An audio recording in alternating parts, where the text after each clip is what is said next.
to T.D.T Talk, where we tell you the damn truth. Welcome to the truth, where the truth don't lie.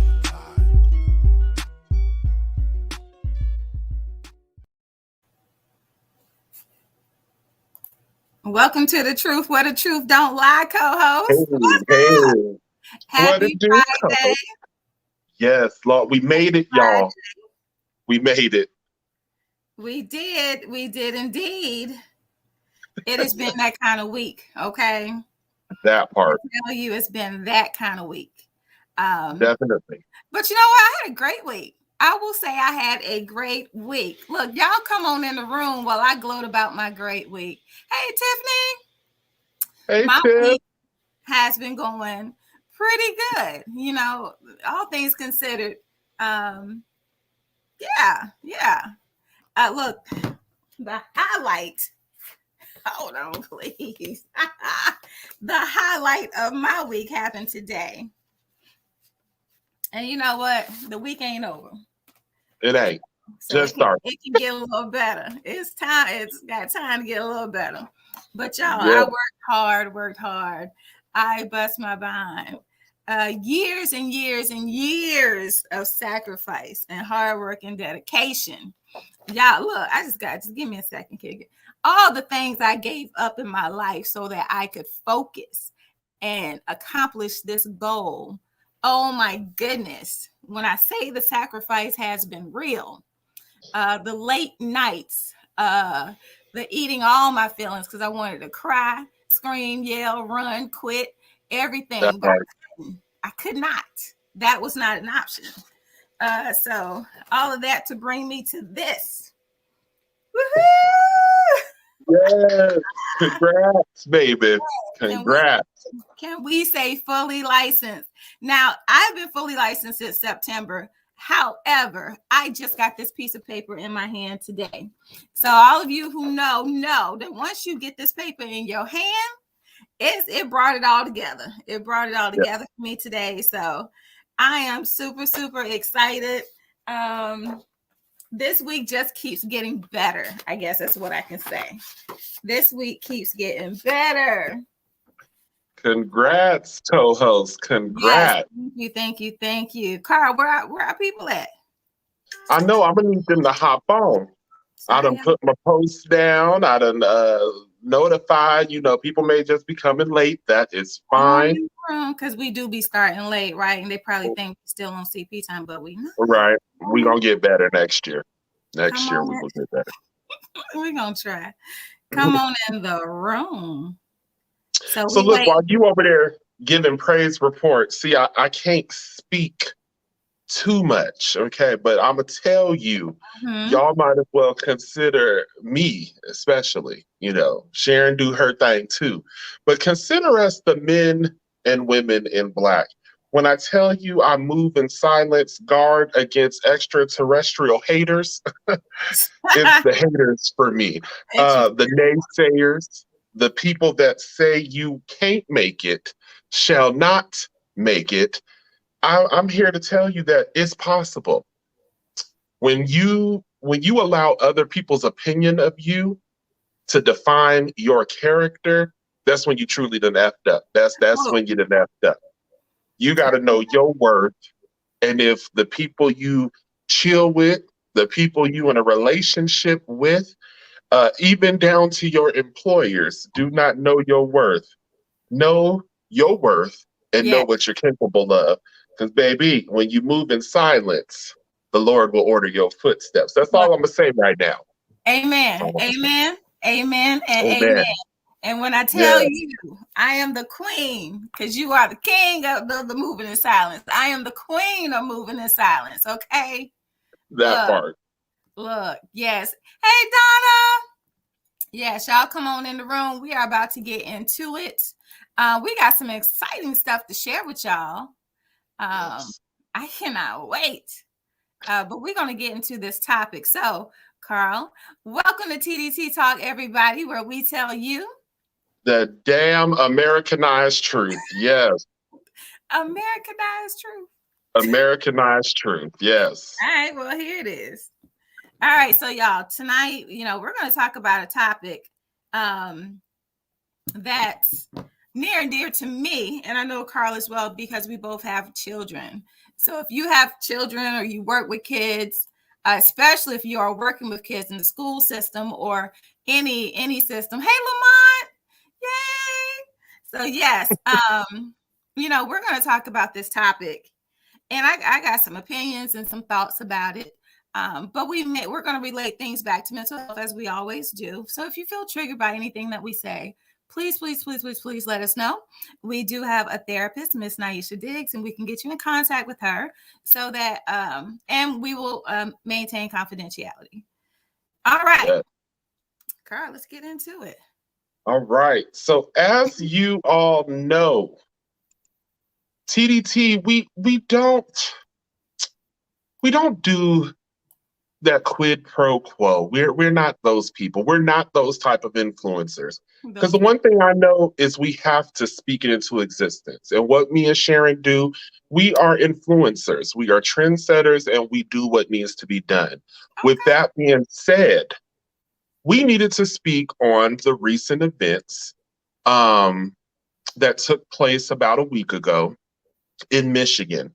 So for today's title, just in case you have not seen the flyers, posters, YouTube, subscribing, countdown, all of that, today's T.D.T talk is American Justice System or a Petty Vendetta.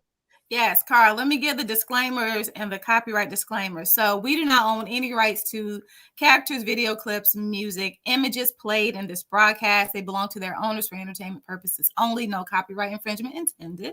Also, the copyright disclaimer under Section 107 of the Copyright Act of 1976, allowance is made for fair use for purposes such as criticism, comment, news reporting, teaching, scholarship, education, and research. Fair use is a use permitted by copyright statute that might otherwise be infringing.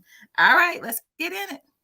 All right. So, like we heard, there was yet another school shooting involving a 15-year-old male by the name of Ethan Crumbly.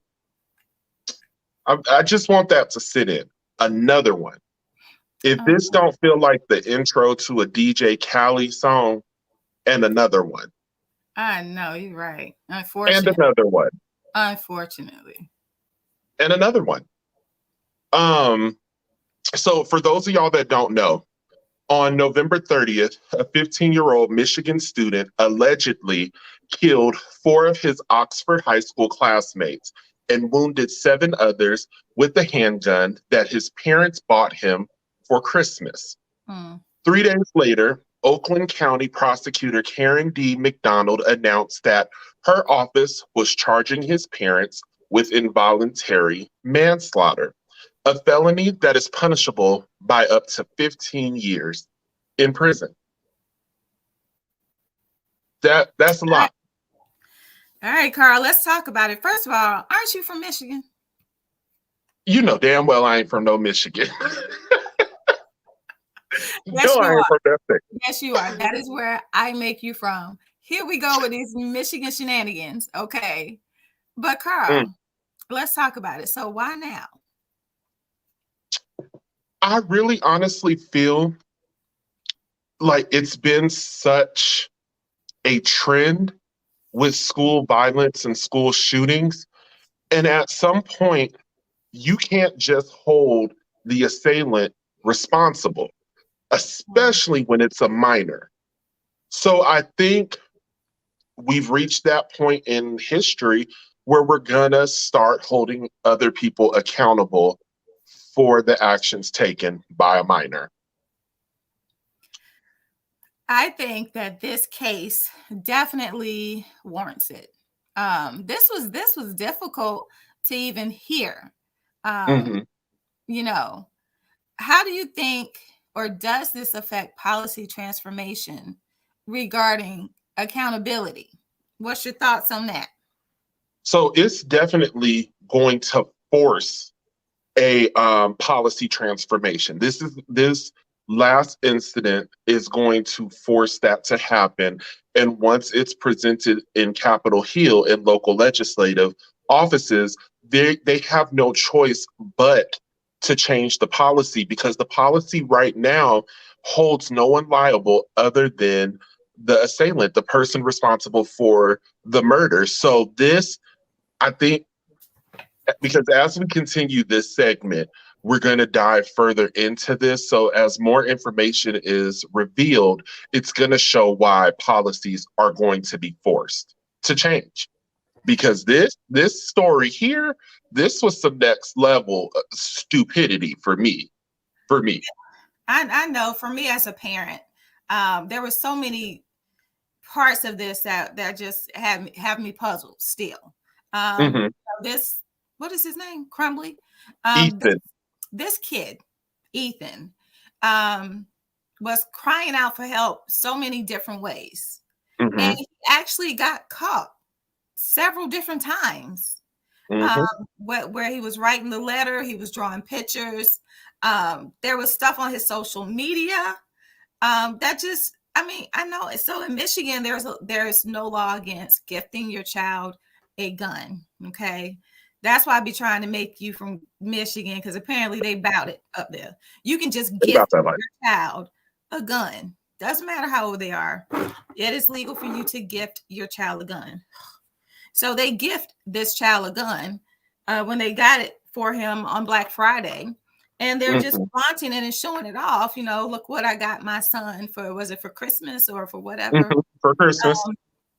A whole Christmas gift that he used to take Christmas away from 4 kids and their families. Like, the craziness of it all. And you have to know, parents, stop lying to yourself and the world. You know when your child got a problem.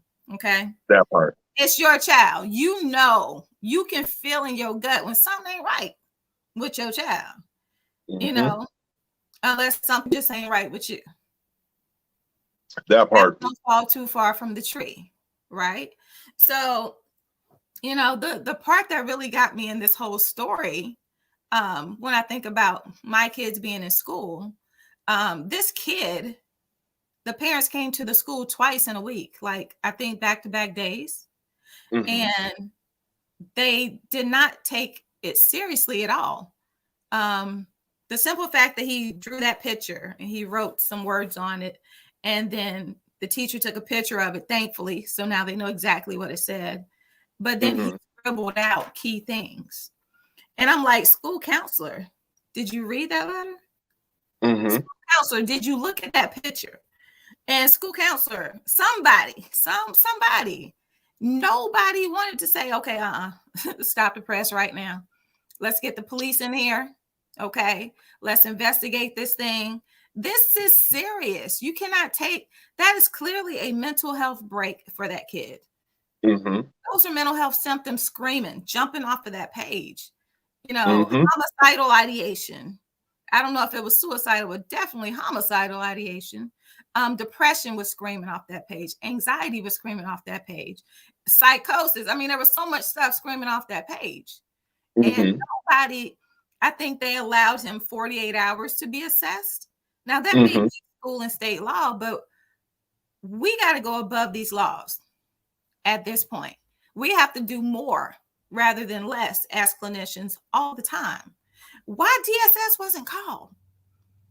So therapists in my area called DSS on you quick. Why DSS was not called?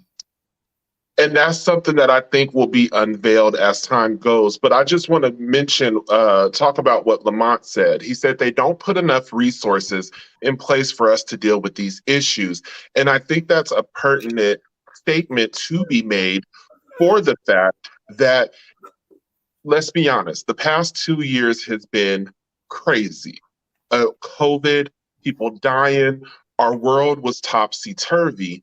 And then this year, they wanted to have all these kids go back to school so we can start some type of norm and really try to reshift the narrative to be from coronavirus to some form of normalcy. And in that manner, a lot of these classrooms are even more overpopulated than they were in the past. Most times, kindergarten classes range anywhere from, let's say, 10 to 15 students. Now it's 24, 32. Kindergarten Like, always been up to that. Kindergarten been up to 20 kids for a long time. and it's in those moments that you can see the resources aren't there. They've now implemented new things in school, like every other week your child gets a specific day, a half day, where they get to go home early because of the teacher shortage.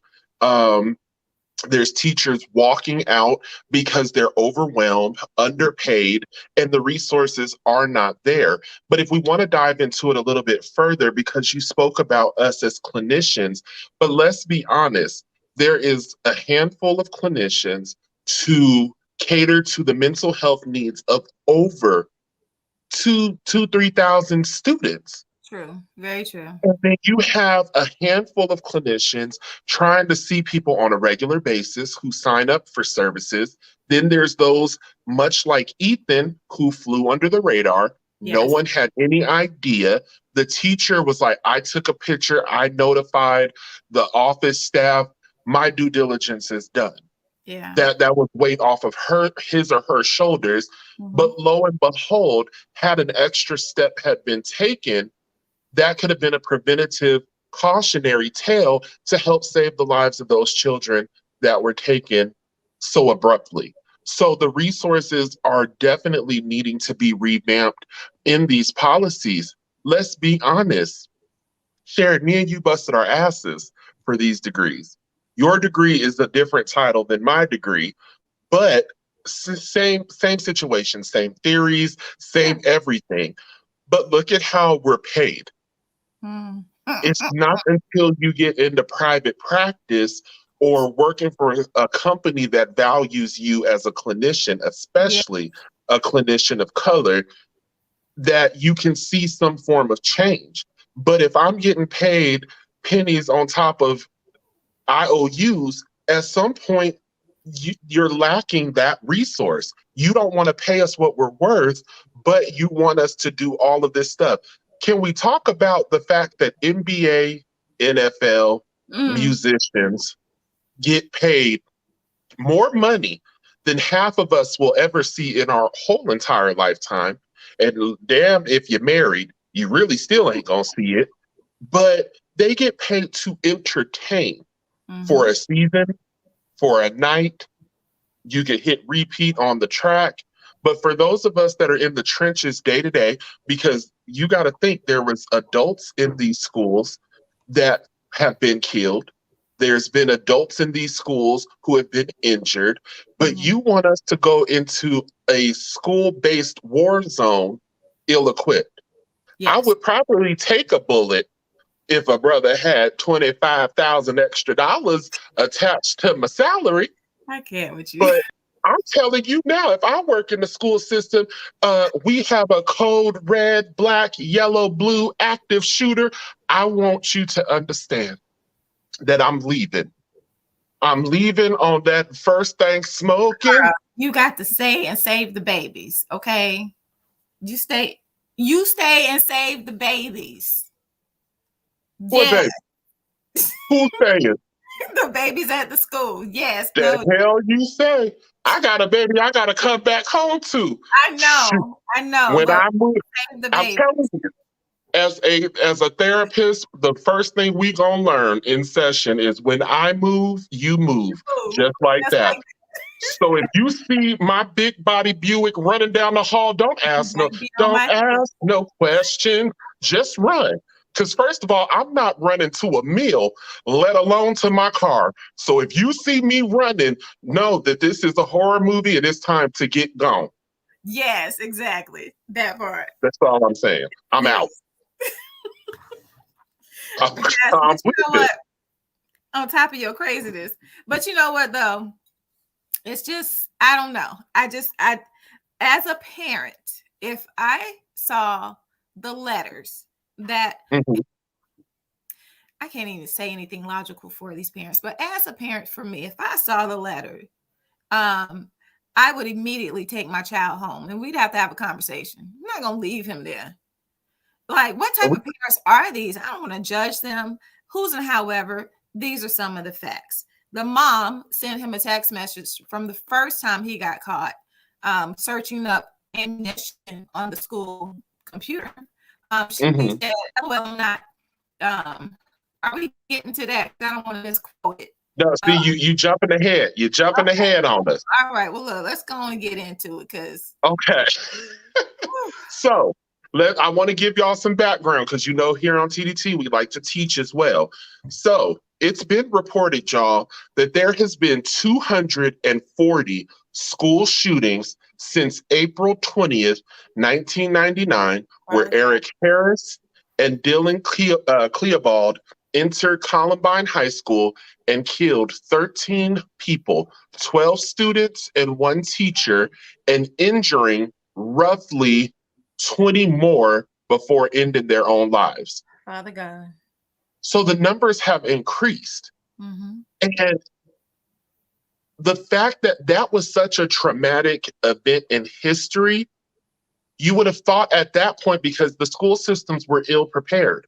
They had never seen anything like that in the magnitude that they have. And this wasn't a school in the ghetto. This wasn't a school in a low economic community. This was a reputable school in a good location, and the school systems were caught completely off guard. From there, they increased some type of SRO, which is the school resource officer. But let's be honest, how many cases have we seen where the SROs have gone just a tad bit too far and injured one of the students for something that wasn't even on this playing field? Right. Yeah. Then you want to try to do and enforce things that take away from the rights of students. So I know, Sharon, it happened in your neck of the woods, that shooting at the high school. Where the boy was being bullied horribly. Was it at New Hanover High School? Oh, that it just happened not too long ago. Yes. Mm-hmm. Yeah, he was being bullied mercilessly, and he came to school with a handgun, and he shot the person that was harassing him and bullying him and beating him up. Yeah. And I kind of do want to talk about that, Sharon, because the narrative is different between white and black. And I like to be honest. Let's be honest. Most of the school shootings that have involved mass murders have come from a specific culture, has come from a specific race. Absolutely. Whereas with Black children, there's a target identified, target neutralized, and that's the end of it. They ain't trying to kill them. Target eliminated is what you mean. Eliminated.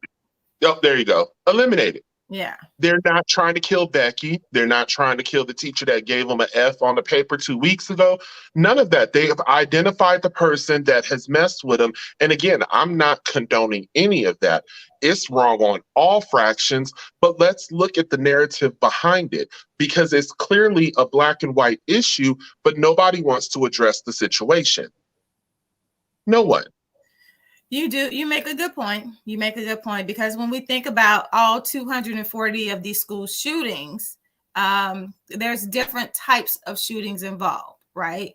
So I can imagine some of these are probably gang violence, gang shooting, and different things like that. But the mass school shootings are in a completely different category by themselves. Mm-hmm. Very much so. So look, Lamont said most of those parents will not admit there is something wrong with their kids. They would rather blame. But for this case specifically, they can't blame. And when we show you exactly what was said, you'll see these parents can't blame nobody, because they was on some next level things. So Sharon, can you talk a little bit about the trauma? What kind of trauma do you feel is experienced by those injured directly? And is there a residual effect of trauma for those that were just in the vicinity? Yeah, absolutely. So I was watching a video today, and it was a boy that was on the football team with 2 of the students that were murdered. And the reporter asked him, how are you feeling? And he said, the first couple of days it was really rough for him, but now he's coping. He's coping, but some of his other friends are still taking it really, really hard and not coping well at all. Trauma is very specific, but it's broad, right? So you can experience PTSD or post-traumatic stress disorder from being a victim of something violent, scary happening to you where you thought you could lose your life. So if you were in the school the day of the shooting and you knew about the shooting, you could have been in fear that you were going to be shot. Some students actually text their parents, telling them goodbye. Those kids, I'm sure, may be experiencing symptoms of post-traumatic stress disorder. Witnessing the kids that actually saw the other friends, their friends or their classmates get shot. Absolutely, there's trauma there. Knowing about, let's just say you're at a school in the same city, but in a different school, knowing about it also causes trauma symptoms. So it's a broad effect that it has. That's something so tragic like this, where there's a threat or actual loss of life, where so many people are impacted. Okay. And I can only agree with you. I really feel like in the society that we are currently in, going to school is damn near a nightmare. Yeah. Nothing about school that I see or hear sounds like anything I'm used to in school from attending school. I thought of dances and crushes and, kissing under the bleachers, things that a normal child engages in. But at this point, we have to teach our children to know the difference between fight, flight, or freeze. Absolutely. And how do you think we can prepare for that as parents? How do you think we can have that conversation with our kids? I actually had that conversation with my kids today. Back in the day when I was in school, I am not that old. I'm not going to be saying back in the day. When I was in school, if there was someone being bullied or someone, getting into a fight, it was a simple fist fight after school or at the bus stop or in the neighborhood. And it was over. There were no weapons involved. But now, today, I actually asked my kids, I said, so you guys heard about the school shooting, you know all about it. And I filled them in parts that they didn't know. And I said, have y'all teachers at school talked about it? No one's talking about it at school. Okay. The kids are talking about it, but no adults are talking to them about it. And I asked, because I know when I worked in the school system, we did a drill for school shooting. I can't think of what they called it, but I asked my kids if they shooter. Yeah, the drill. So I asked them, have y'all done any drills for this lately? And they were like, no. It's kind of like people are getting lax. I don't know. But, as a parent, talking to your child about it, I told my kids, I said, this is a different day and age. Okay. My daughter, she's a little bit picky. I said, Maya, you can't pick on people. Okay. You cannot pick on people because you never know how they're going to take it. If you have friends who are picking on people and bullying people, I suggest you advocate for the bully. And I've always taught them to do that, to stand up for the person, the bully, the weaker person. Not the bully, but the weaker person. And they've always done it. But I told them also, okay, look, if you got a friend and they saying some weird stuff, or they're not acting right, or look in their eye ain't quite, they don't look like they're quite in there. Pay attention to these things, So now I find myself telling my kids, what to look for, signs to look for in other students that something is wrong. Yeah. I said, if you know about it, you have to tell somebody. Tell me immediately. But you have to tell somebody. It's not the weird kid walking around with the trench coat, because the trench coat mafia end up being the first school shooting mass school shooting that this country knew about. So yeah, you have to pay attention. I'm teaching my kids to be way more vigilant of their friends, of their peers. Pay attention to that little kid that ain't talking much. Ask him if he's okay. You know. That part. So look, I got to go to this because I think this is a very critical question to be had. And let's give both of our opinions. So Mimi White asks, how do you have this conversation with a nonverbal child?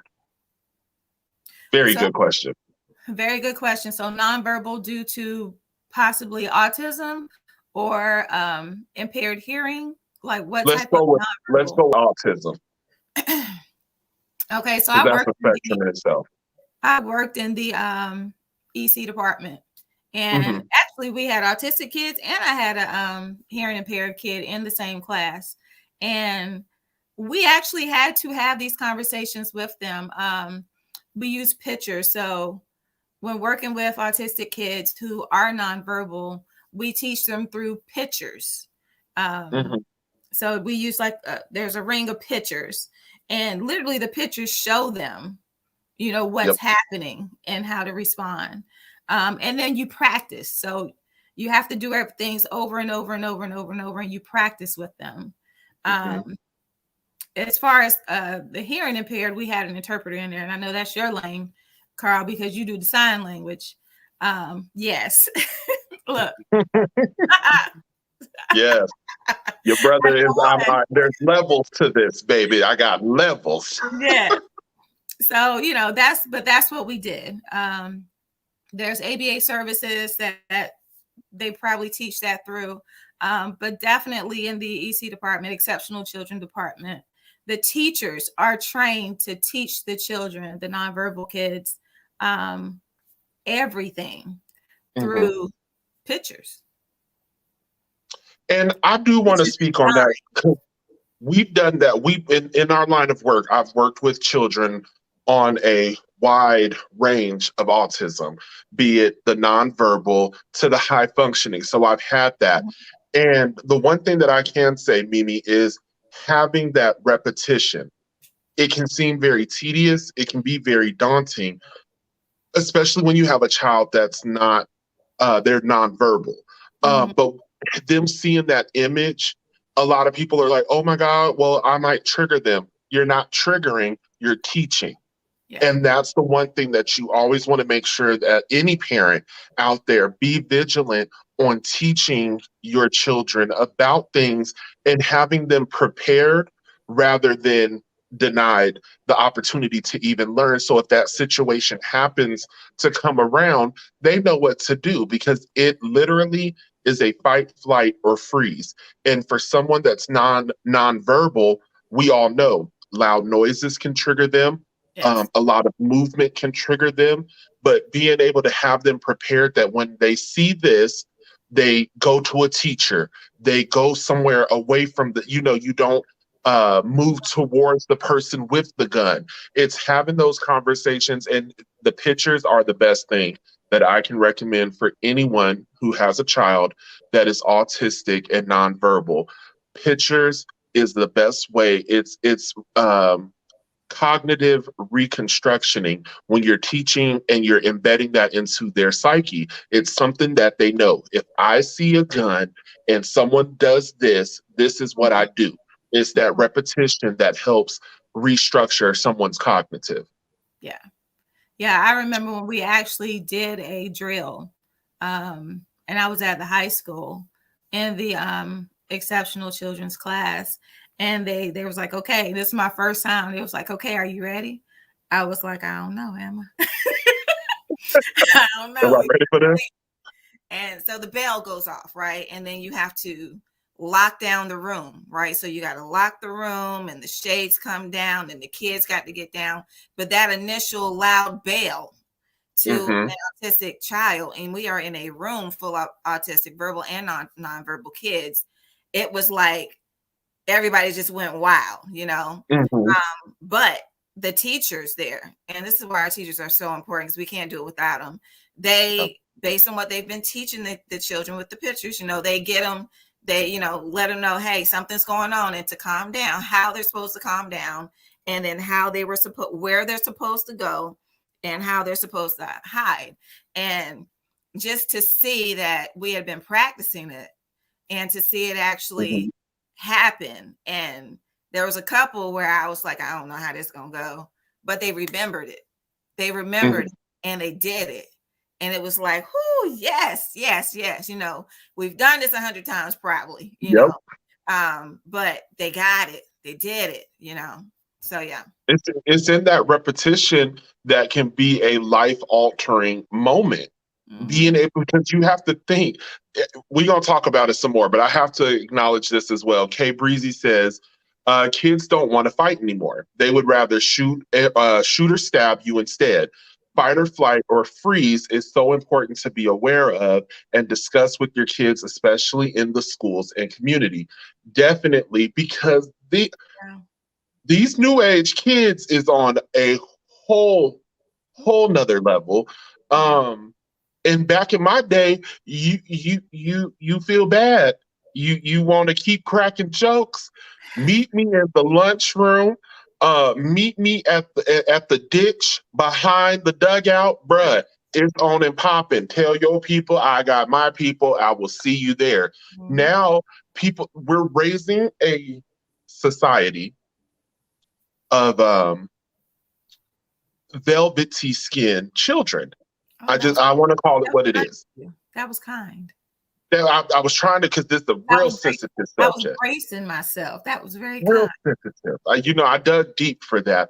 For those of y'all that are new here, I don't give a damn, and my mouth is real unfiltered. It's BET after dark. That's my mouth. But we got some real cottonelle, Downty. It's just real soft children, and we're allowing it. We are encouraging that your feelings be heard, and I am all for expressing yourself.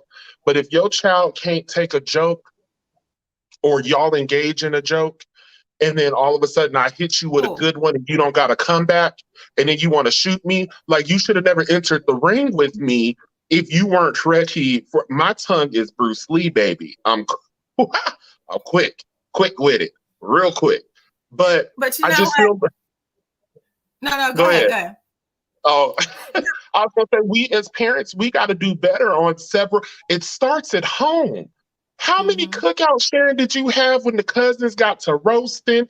Then your grandma come in. That's why your mama bald-headed. That's why your dad said, you be like, whoa, wow, didn't need to know that. Like, it starts at home with the tough skin. Man, I don't know if Donna's still on here, but our family, okay, you gotta have tough skin to be in our family. On both sides of my family too. My God, you got to have tough skin.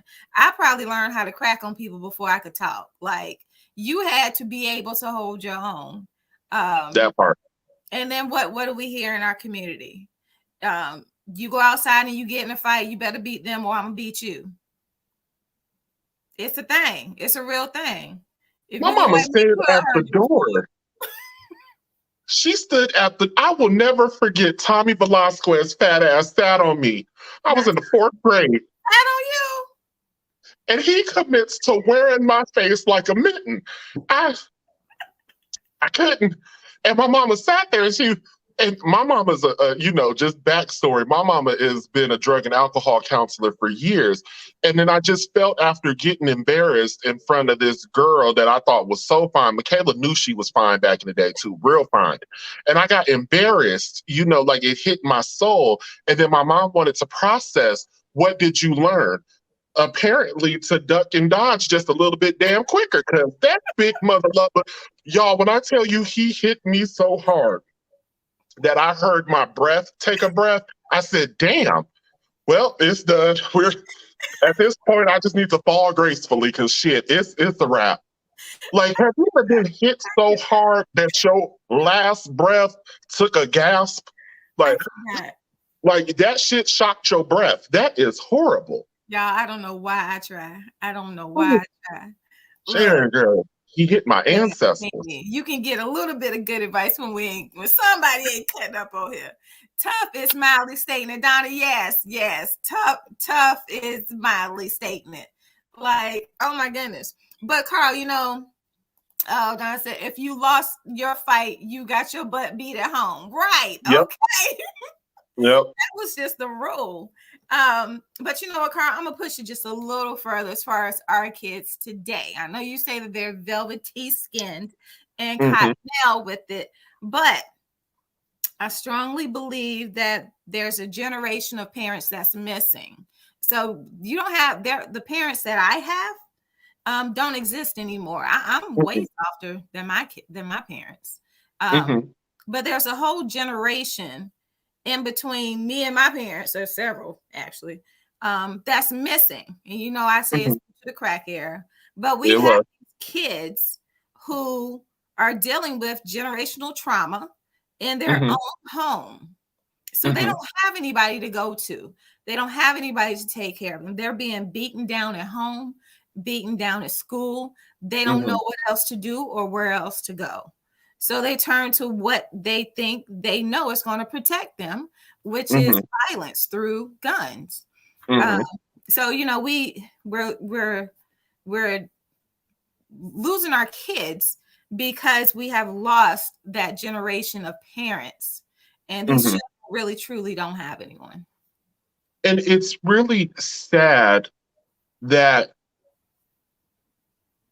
the heritage behind all of us growing up, we've lost it. And it's people like you and me and people that we know that have kids that are trying to instill some of those old school values because it was crucial.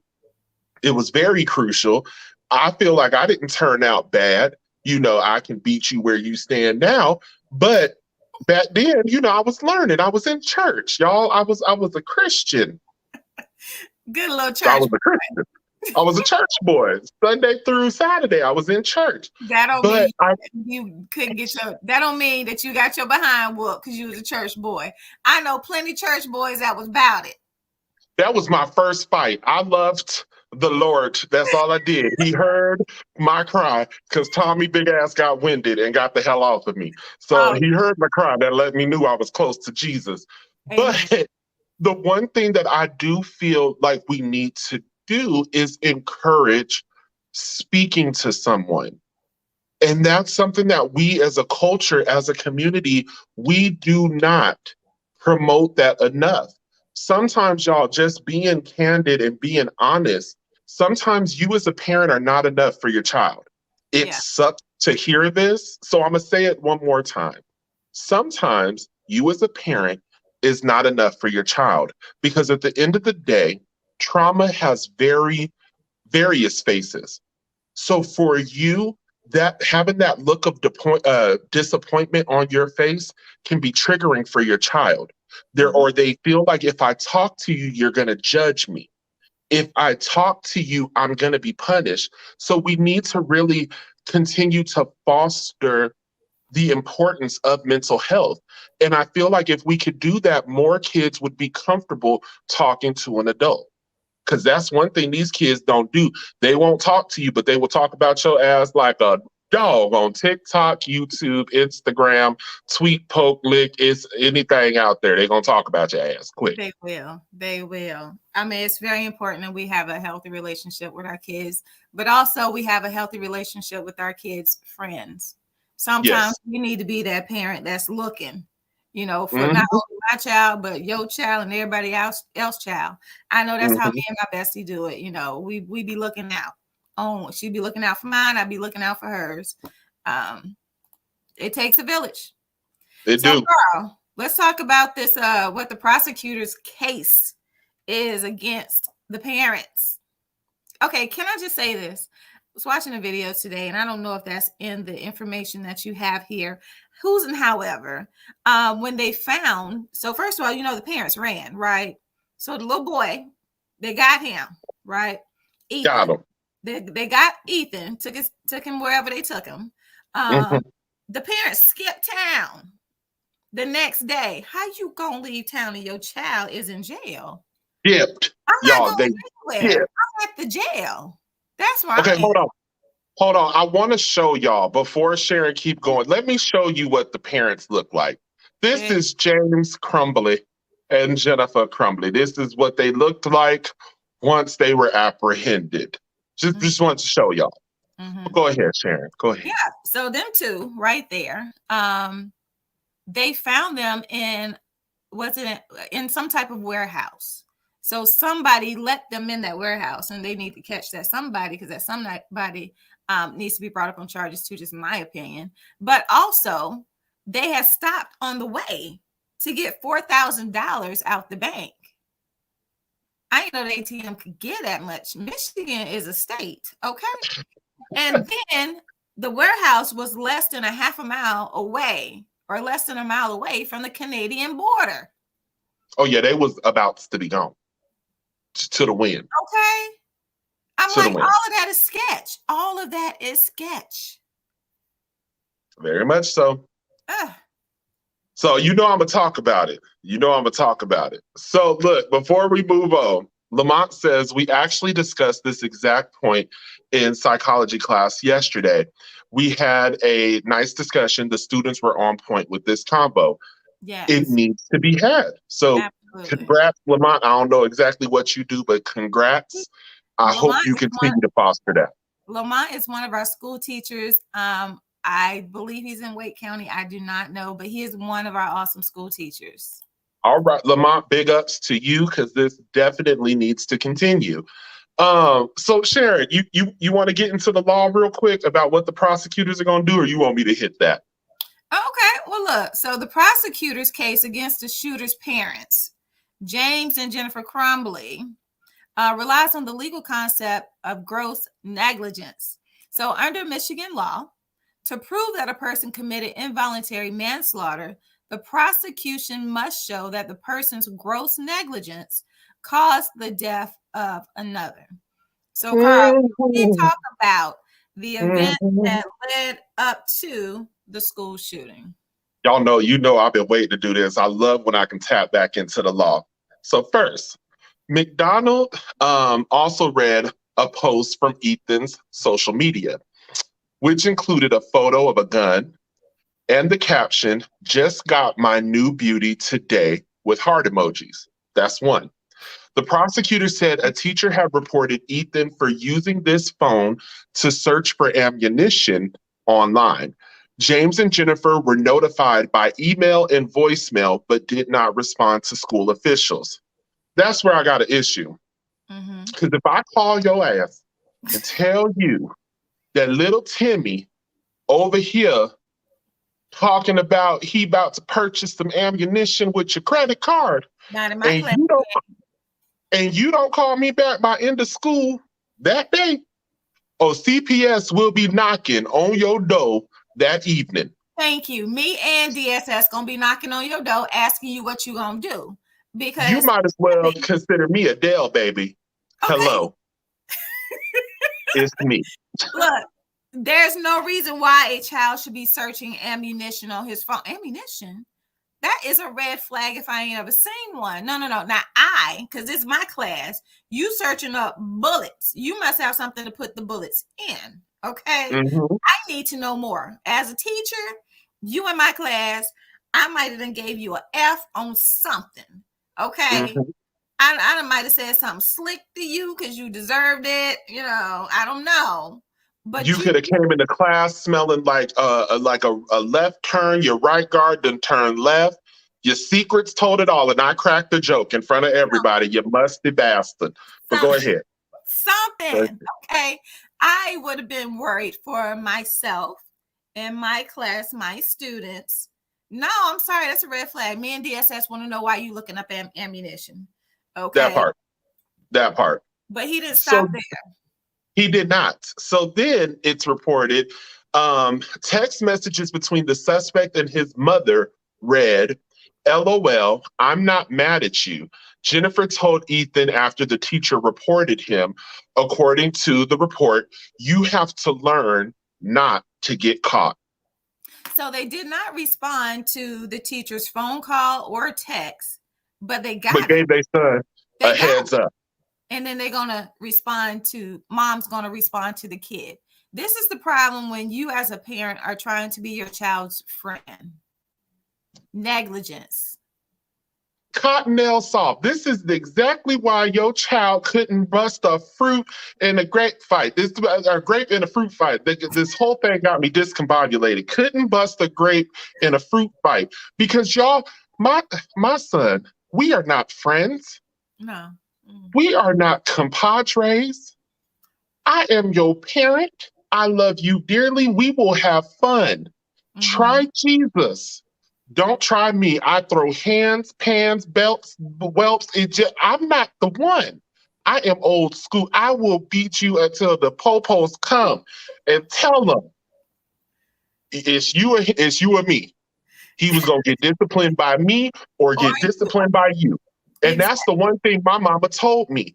I'ma whoop you now. So if you ever encounter the police and they tell you to stop, it don't mean go. It don't mean collect $200. And like the rest of these kids in the world, this ain't the time to voice your damn opinion. You better be mute, deafed, and all sorts of other things. You can't frisk me. The hell you say? He has a gun. I Right. will do the hokey pokey and turn this ass around. You have a weapon, sir. I don't, but kids want to sit here and fight for your rights. You better fight to shut the hell up. Tell Yeah. your mouth to be quiet And let your parent handle it. But yes, and no, let your parent handle it. Don't understand it. So then, y'all, it gets crazier. The mm-hmm. morning of the shooting, a teacher at the high school was alarmed by a note she saw on Ethan's desk. The prosecutor said the note contained a drawing of a gun, a bullet, and a person who appeared to be shot twice and bleeding. She added it also contained the words, "The thoughts won't stop. Help me." Stop right And, there. and at no given point did the teacher's brain say, "Stop, let me put some clinicians in it. Stop, let me sit you here. Stop, let me see your bag real quick. Run me your bag." Okay. Can we talk about this?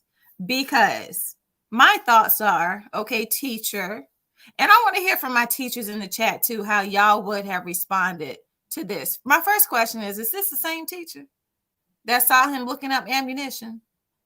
That's what I want to know. Find out, is this the same teacher? I'm thinking maybe it's not because nobody pointed that out.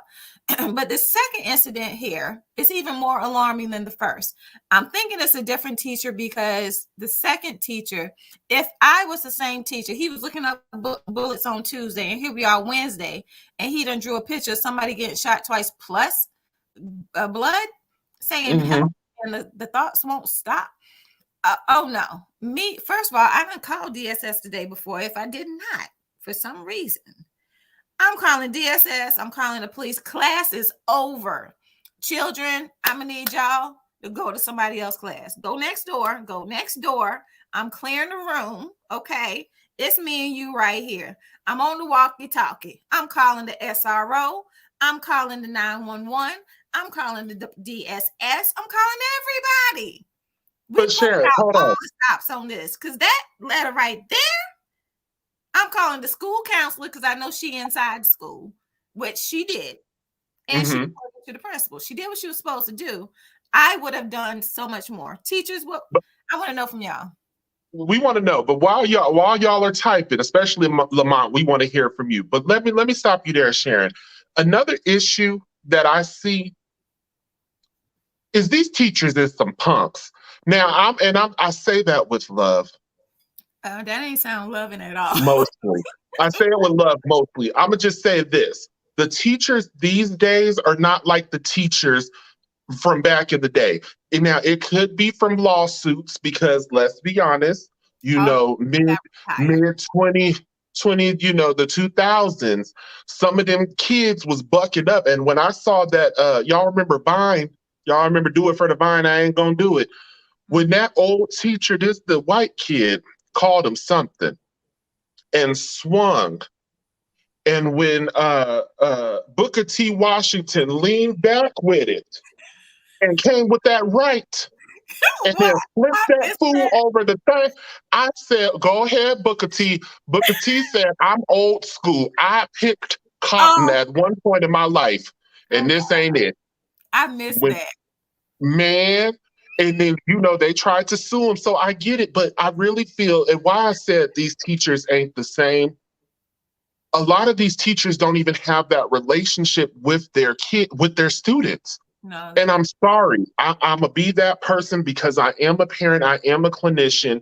At the end of the day, relationship is key. Yeah. Me as Sharon see tons of people, and I know each client's name, and that's not looking at their chart. I know their mama's name. I know if they got a job. I know what school they go to. You just told me about little Susie Ann over here that called you a witch when you was over there kissing on your man. How'd that go? How'd that play out? I have to build a relationship as a clinician so that I can ensure the goals that we have set are obtainable. And I feel that needs to be conveyed to teachers. I don't care how many students you have. A simple hello goes a long way, because when a child keeps hearing that hello every morning, that gives them a sense of comfort where they feel they can talk to you. Yeah. And I don't think, and I know that there is a burnout, but damn, we getting burned out too. Clinicians, y'all, sad truth, but clinicians get burnt out as well.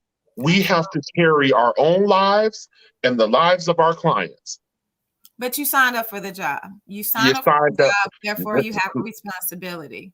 Lamont said, I'm actually in Durham Public Schools. Yes. I am teaching high school now, American history and psychology. Awesome. Okay. Yes. Lamont is also in school getting his master's in sports psychology, I believe. So hats off. I didn't know you were teaching psychology. So that is awesome. Donna, she is a teacher at in preschool. So she says, when he was searching for the bullets, I would have canceled class and everyone in the world would know about it. Exactly.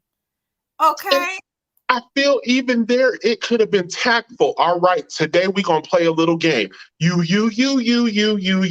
Y'all please rise, exit to the left. Like I would have made that a fun event. Like, hey, come here, little buddy. Come here, little Timmy John. They're in high school. These are high schoolers here. I'd have sent a text. Beep, beep, beep, beep, beep, beep, beep. It would have been notified. Y'all, please get up, head out quietly. I want to talk to him. And I just feel like you have to have that relationship to see those signs. But it's vital. I probably would have.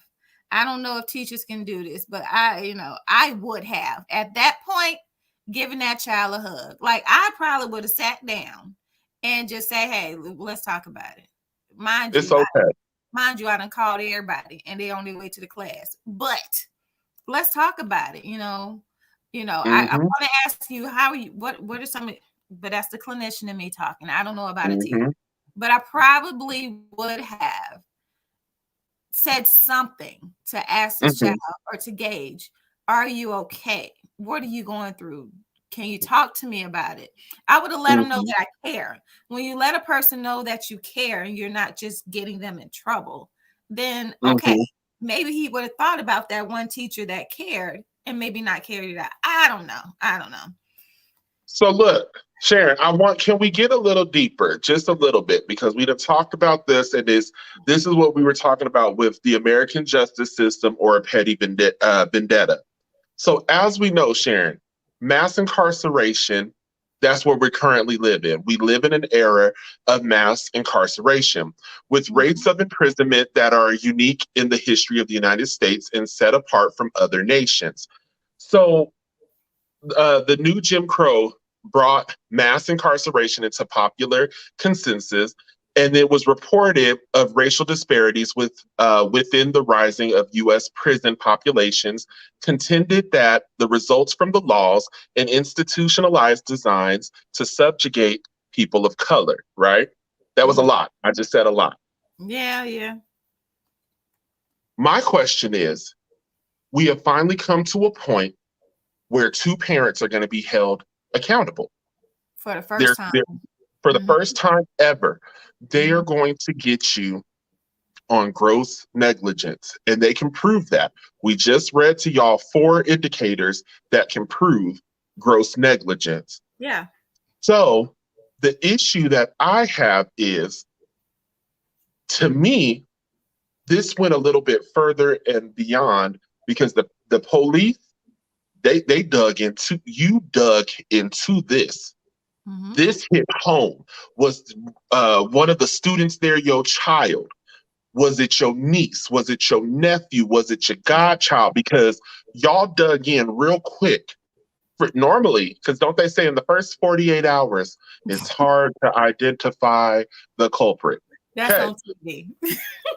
Just saying, that's what they be saying. So we know already that Black children are more likely to be perceived as older than they are and being charged with crimes as adults. Because, like I mentioned earlier, if y'all focus, I tie everything back.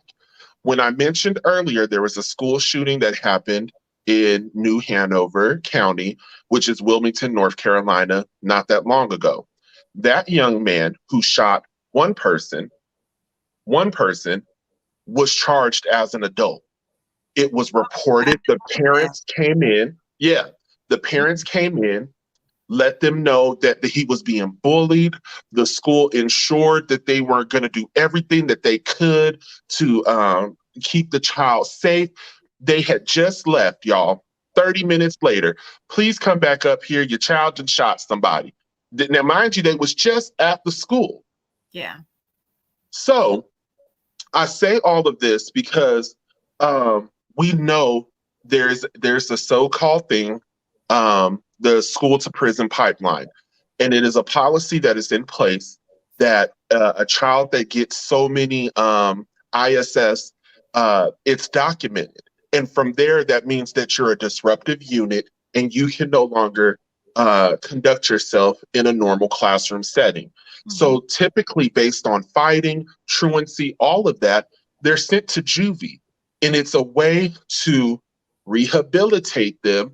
However, it's been reports that prove children that go to juvie for something minor, such as fighting, they leave with a newfound hobby. They learned some criminal stuff that they did not once know before. Yeah. So Sharon, do you feel like the No Child Left Behind, the sagging ordinance that target Black youth fashion, let's talk about it, Sharon, sagging, it's a fashion. Do you feel like the criminal liability of it will, because if these parents get found guilty, do you feel like that's going to be another means to target Black minorities and the justification of holding the parents accountable for their child's action for something minute? Because we already see it. We already see it in the school system. The fact that there is something called the new Jim Crow just hurts to my core. That term is still being used in 2021, and they done added the new in the front of it. So that lets you know already where this is leading. Mm-hmm. I do believe wholeheartedly that African American or Black children, Black and other minority children will be held more accountable with these laws that they may put in place than other children. I believe that I don't know if it should be a law put in place or anything like that where the parents are automatically charged, because then we're going to target, who are we targeting? We're targeting me, the single parent, right? There's so many, I believe the categories are different. This whole mass school shooting thing that's happening, that's very different than a gang situation, you know? The context around it is very different. I'm not saying one is better than the other. They're both terrible. But I do believe that they should be handled differently as far as the parents being involved. Okay. So give me your closing thoughts. Then I want to give my closing thoughts and then kind of share the good news coming up. Because this was a deep topic. So definitely thank you for your opinion. I need to cut up just a little bit, y'all. We had to, but yeah. But what's your closing thoughts on this? My closing thoughts on all of this is that, I feel like mental health is not focused on enough in school. I remember psychology class was an elective in high school for me. I'm not saying that the psychology class, although it made me way more aware of different stuff, is the answer. But I do believe that there should be some type of class, some type of mandatory counseling some type of mandatory therapy, there group counseling. There should be some type of mandatory therapy that's happening in the school system. I don't know what it looks like or how to implement it, but it should be way more than just checking in with your school counselor and making sure that you have enough credits to graduate or to get into college. It needs to be some mental health check-ins that are mandatory, that are happening in the school, so that kids like Ethan don't fly under the radar. I'm curious to know if he was ever in trouble or anything like that. So many variables. His very first instance where he got caught twice in a week. But yeah, I believe that all the pressure should not be placed on the teachers or the school counselors, because they have their job and they should stay in their lane. I do believe that mental health professionals should be way more prevalent in the school system, and we are not. Some therapists, some mental health clinicians, it's like 1 to 4 schools in the county, and it's just way too much. You need to pay people to do a necessary job. I agree. My closing thoughts on this is, from the standpoint of a parent, this does not need to foster a one-size-fits-all approach when handling parents. I don't care what you do, what you teach, how many ass whoopings your child gets, how many lectures, how many times they're placed on punishment. You cannot control what your child does. And I do feel that this can be very detrimental if it creates a one-size-fits-all approach for handling parents of a school shooter. I think it definitely needs to be a case-by-case instance. Like the family in Wilmington, North Carolina. They didn't know that their child did that. They weren't on social media joking about it. They weren't over here doing any of that to even promote that type of outcome. However, we have a family like the Crumbleys that took it as a joke. And now there's 7 people that will not see Christmas 2021.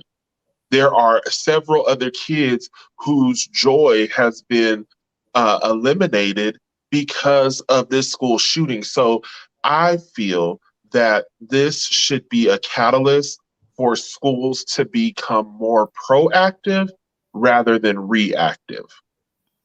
I feel like that's the only future that can even promote something promising. Because if not, this is just going to be a vicious cycle we continue to go down. Absolutely. Ooh, that was deep. That sounds like the reading rainbow. Our teacher says he agreed with us. So thank you all. Carl, you always tell me, oh, that was beautiful. Well, you know what? You got it in this time. You wrapped that up and put a bow on it. Girl, I try to be like you. I aspire to be able to end it on not some bouge ghetto thing. So thanks, Sharon. Well, speaking of bouge ghetto, let's get into it, y'all. Look, we are going to do, please. Yes, T.D.T. Days of Christmas. Do y'all see this lineup right here? Okay, so from December 13th to December 24th, every single day, y'all are going to get a piece of T.D.T. So me and Carl are going to come to you every night at 9:30, probably only about 30 minutes or less. But these are the topics that we are going to be talking about. Carl, what we got for them? Y'all, we got Christmas past, Christmas present, Christmas future. We got Christmas magic or Christmas mayhem. T.D.T. Christmas verses. Carl and Sharon, I just want to stop there real quick because y'all know I am the king of music. I'm coming for you. Sharon's gonna come for me, y'all. Sharon is trying to come for my crown. So y'all heard them verses. I'm coming for you. I'm coming for you. Okay. She gonna try, y'all. We gonna have to hit her with that better luck next year. But next Friday night, the verses is going down. Me and Carl head to head, and I'm whooping that tail. Okay.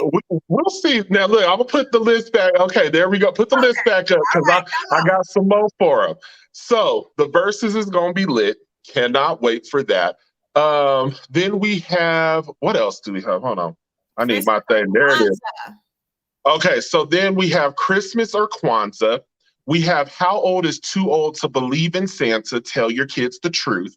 Will the real Saint Nick please stand up? Kris Kringle versus Krampus. Who will reign supreme? Who's been naughty? And y'all know we have to put R. Kelly, Trey Songz, Trigger Trey, Jada's old ass, and Candace. We got Rittenhouse and COVID. We gonna have a bigger list because we need to definitely dissect it. On the 23rd, on the 23rd, we will be doing the low budget Black Christmas movies versus Hallmark. And last but not least, we will be doing Christmas, the Christian remix. Baby, it's going down.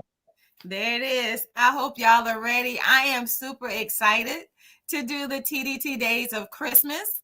Y'all know that me and Carl started T.D.T. Talk back in January. So we are rolling up on our 1-year anniversary of coming to y'all every Friday night with this goodness, this great content. Yes.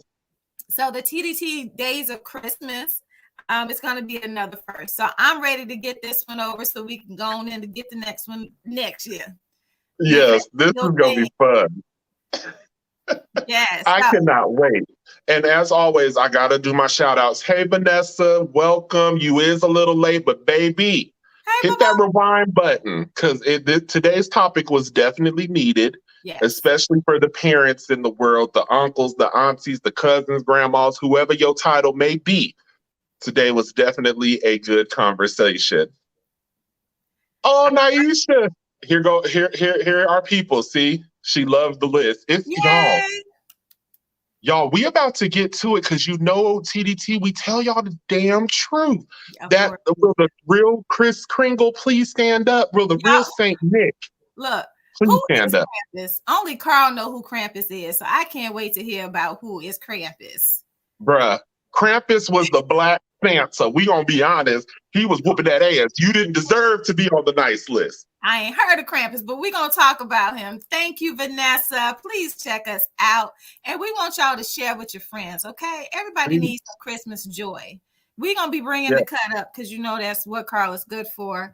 I will make sure that I have my drink on deck cutting up with y'all too because Sharon needs some laughter in her life, okay? Every night at 9:30, it's going to be a blast for 12 days straight. Y'all get to come and share with us. So, I can't wait. Anything else we need to check out? Hold on, y'all. Can y'all tell me, y'all heard the list. What are y'all looking forward to? Are y'all looking forward to the verses with me and Sharon? Are you looking forward to the real Saint Nick, please stand up? Because y'all, some of y'all think you know, but you really do not know y'all don't know the real. Yes, y'all don't know who the real Santa is. Baby, everything about American history is a remix. And we gonna tell y'all the truth that day. Which one are y'all waiting for? Let us know. Who's been naughty? I can't wait. That show gonna be fun. Okay. Oh, you know I'm cracking up and I'm pulling pictures. Who made the 2021 naughty list? I know who's not gonna be on the naughty list. Ron Isley, because Ron Isley gave me what I needed this year. He gonna be on the nice list. He gonna be on the nice list? Yes, he was nice to me this year. So look, if y'all have not joined us on Facebook, we are gonna start doing some polls on Facebook as far as who our Facebook T.D.T. family believes should be on the naughty or nice list. We're gonna be very interactive. So if you have not had a chance, please join us on Facebook, T.D.T. Talk. You will see us right up there. Come on in, join the family, voice your opinions, voice your concerns in life. Let us talk about it collectively because it takes a village to do better. Yes, look, Naisha, so the verses with Carl versus me, okay, we need y'all on live because y'all gonna have to vote for who won that round. Like, I feel like we need a special guest. We need a judge. We need Swiss Beats for the verses. We can't have one biased person. I mean, come on. Everybody on Instagram get to say who won the verses. Okay. You know Instagram be lagging and stuff. You know YouTube be lagging. I'm talking about the real Instagram. So y'all gonna have to come. Y'all just gonna have to come show up to be live with y'all us. Got to. Oh. I'm excited. Because Sharon is trying to come for my musical knowledge, y'all. Here we go. I am a beast. I'm going to take you through some highs. I'm going to take you through some lows. I'm going to run you through the valley and up to the clouds and around a couple of hills, okay? Y'all, just because Sharon's ass over here thinking she Dora the Ghetto Explorer, let me tell y'all something real quick. Just a real quick conversation that we had. How many of y'all know Rudolph the Red-Nosed Reindeer, the remix by DMX? Well, I Anyone? know it now. Come on, Lamont. We're gonna see. Lamont, you don't want to challenge, not me. You may want to challenge Sharon. She needs like a preliminary, a warm-up. Not me, Brad. Not me. But Sharon, she thinks she gonna win, y'all. I have to introduce her to that. She never heard of it. You try to pull my black card every single week, and I'm gonna need I do. Get up off. Y'all, and it's funny because Sharon helped co-host Freak Me, but did not know Rudolph the Red-Nosed Reindeer by DMX. That's all I'm saying. Are y'all gonna put your cards on Sharon? I'm gonna go listen to that right now. Look, shout out to my girl Candy Lee Nails. She got me hooked up. Yes, because your girl broke all her nails for Thanksgiving, but she got me hooked up with a little Christmas cheer. My feet are nice and soft and need to be rubbed and waiting for a willing participant. You get on my nerves. You get on my nerves. All right, Sharon, log us out, girl. It's the Christmas season. It's the time to give, right? It is. All right, y'all. Until next time. Welcome to the truth. Welcome to the truth. Welcome to the truth where the truth don't lie. 3 T's, no lie. Thank you. Tune in next week. Same black channel, same black host, and we'll holler at you at the same black time. Bye. Right.